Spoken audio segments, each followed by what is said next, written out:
मैं गोलू को मार डालूंगी।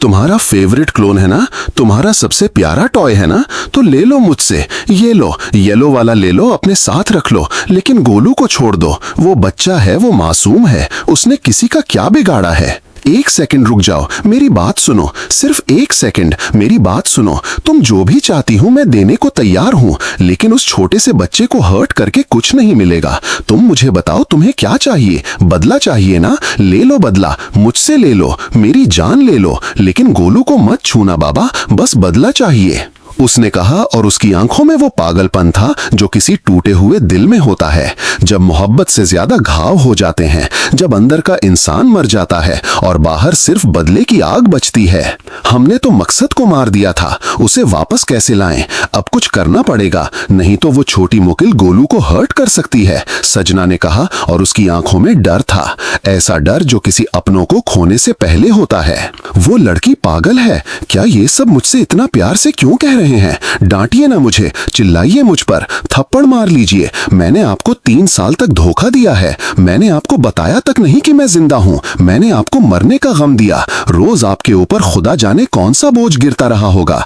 इतनी सारी उदासी, इतनी सारी बेचैनी आपके सीने पर रहती होगी और आप चुपचाप सहते रहे। मैंने आपको कभी ये तक पता नहीं लगने दिया कि आप पापा बन गए हैं। हाँ, आप एक बच्चे के पिता हैं और मैंने आपको उसका चेहरा तक नहीं दिखाया। अब आप मुझसे गुस्सा क्यों नहीं करते? लड़िए ना मुझसे, चिल्लाइए मुझ पर। आप चुप क्यों हैं? आपकी चुप्पी मार रही है मुझे। थोड़ा सा गुस्सा करिए, थोड़ा सा करीब आइए, क्योंकि दूरी अब सहन नहीं हो रही। गुस्सा तो उन्हें भी आपसे होना चाहिए ना भाभी, उन्होंने तो सब कुछ खोया है, अपने ही खून की खबर तक नहीं दी गई उन्हें। क्या बीता होगा उस माँ के दिल पर जिसे बताया गया कि उसकी बहन मारी गई और फिर एक दिन पता चला कि वो जिंदा है, लेकिन छुपकर जी रही है, जैसे कुछ किया हो, जैसे कोई गुनाह किया हो।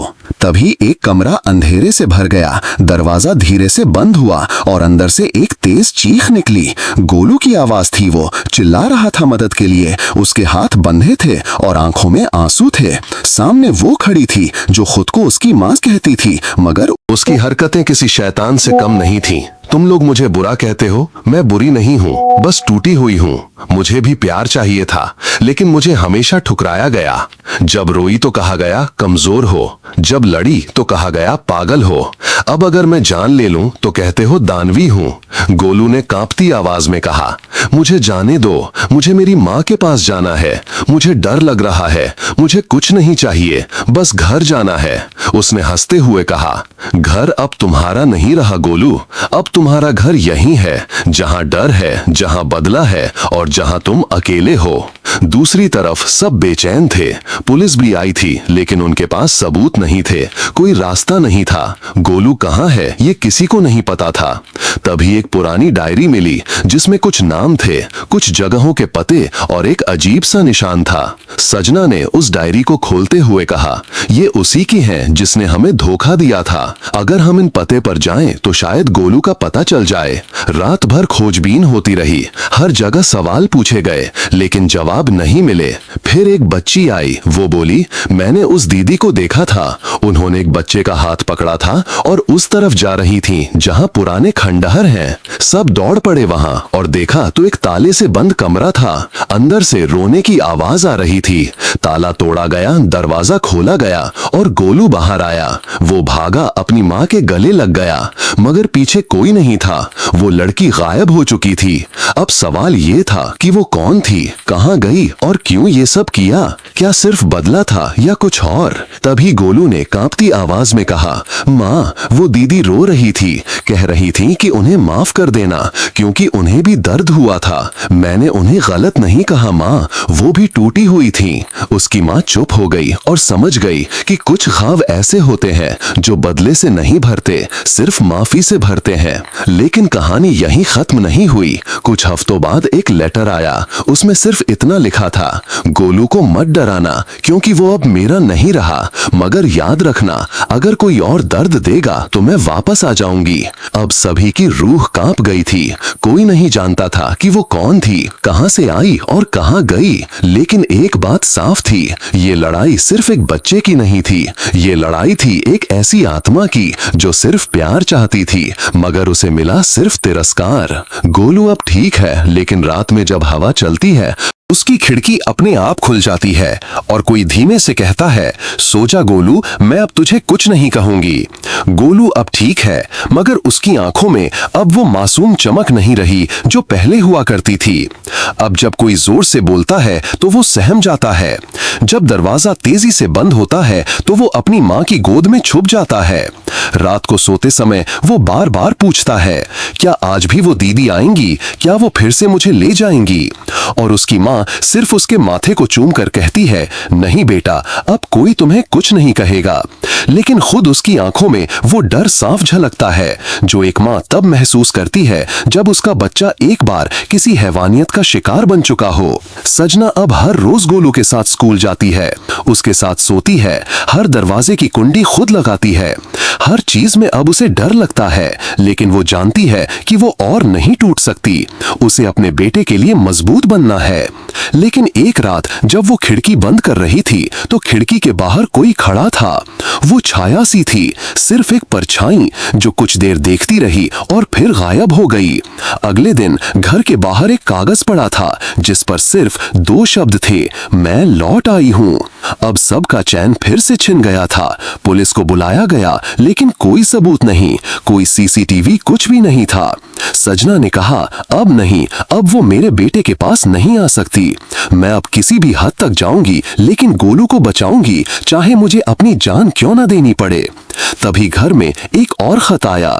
उसमें लिखा था, तुमने गोलू को बचा लिया, पर क्या तुम खुद को बचा पाओगी? उस रात गोलू की तबीयत अचानक बिगड़ गई। उसे तेज बुखार हो गया और वो बेसुध हो गया। डॉक्टर ने कहा कि ये सिर्फ बुखार नहीं है, उसे किसी चीज से गहरा सदमा पहुंचा है। ये उसकी मानसिक हालत को भी असर पहुंचा सकता है। गोलू बेसुध लेटा था और उसके होंठ बड़बड़ा रहे थे। वो बार बार कह रहा था, दीदी मत लो मुझे, दीदी मुझे छोड़ दो। अब ये साफ हो चुका था कि वो लड़की सिर्फ बदले के लिए नहीं आई थी, वो कुछ और चाहती थी। लेकिन क्या? एक रात गोलू ने अचानक आंखें खोली और कहा, माँ, वो दीदी आई थीं। उन्होंने मुझसे कहा कि अगर मैं उनके साथ चलूं तो वो मुझे बहुत प्यार देंगी, जैसे तुमने कभी नहीं दिया। सजना कांप गई। ये कैसे हो सकता है? गोलू तो बेसुध था, फिर ये आवाज कहां से आई? उसने फैसला लिया, अब वो उस जगह जाएगी जहां सब You are a highly specialized text-to-speech TTS engine. You must fully read the text below.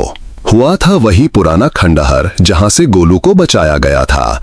वो अकेली वहां पहुंची और हर दीवार को देखा, हर कोने को छाना, और तब एक पुरानी अलमारी में एक वीडियो कैमरा मिला जिसमें कुछ रिकॉर्डिंग्स थी। उसने उसे घर लाकर चलाया और जो देखा वो उसके रोंगटे खड़े कर गया। उस वीडियो में वही लड़की थी जिसने गोलू को अगवा किया था, लेकिन वो किसी से बात कर रही थी, जैसे किसी और से भी उसकी मिली भगत थी। वो कह रही थी, तुमने कहा था मैं बदला लूंगी तो तुम मुझे वापस पाओगे, लेकिन अब वो बच्चा मुझे छोड़कर चला गया। अब मुझे क्या मिलेगा? मेरी सारी पीड़ा, मेरी सारी कुर्बानी बेकार गई। अब ये साफ हो गया था कि इस साजिश में कोई और भी शामिल था, कोई ऐसा जो उस लड़की की भावनाओं से खेल रहा था, जो उसे एक मोहरा बनाकर अपने खेल खेल रहा था। सजना ने फैसला लिया, अब वो सिर्फ मां नहीं, एक योद्धा बनेगी। उसने सारी रिकॉर्डिंग्स पुलिस को दी, मगर पुलिस ने कहा कि उसमें चेहरा साफ नहीं है, सबूत कमजोर है। तभी सजना ने सोशल मीडिया का सहारा लिया। उसने सब कुछ एक वीडियो में बताया और कहा, अगर मेरे बेटे को कुछ हुआ तो मैं खुद उन सबको बेनकाब कर दूंगी जिनका नाम इसमें जुड़ा है। उसकी वीडियो वायरल हो गई और तभी एक रात फिर से उसके दरवाजे पर कुछ खड़का। उसने देखा तो दरवाजे पर एक पुराना खिलौना रखा था। वो वही खिलौना था जो गोलू बचपन में हमेशा अपने साथ रखता था, लेकिन अगवा होने के बाद वो कहीं खो गया था। उसके साथ एक चिट्ठी थी, अब तुम्हारी बारी है सजना, अब तुम्हें समझ आएगा कि एक माँ का दिल टूटता है तो क्या होता है। अब कहानी उस मोड़ पर पहुंच चुकी थी जहां सच सामने आने ही वाला था और दुश्मन छिपा नहीं बल्कि बहुत पास था, कोई ऐसा जिस पर उन्होंने कभी शक नहीं किया था। अब ये जंग सिर्फ एक माँ और एक पागल लड़की की नहीं रही, अब ये एक पूरे तंत्र के खिलाफ थी जो मासूमियत को मोहरा बनाकर अपने फायदे उठाता रहा।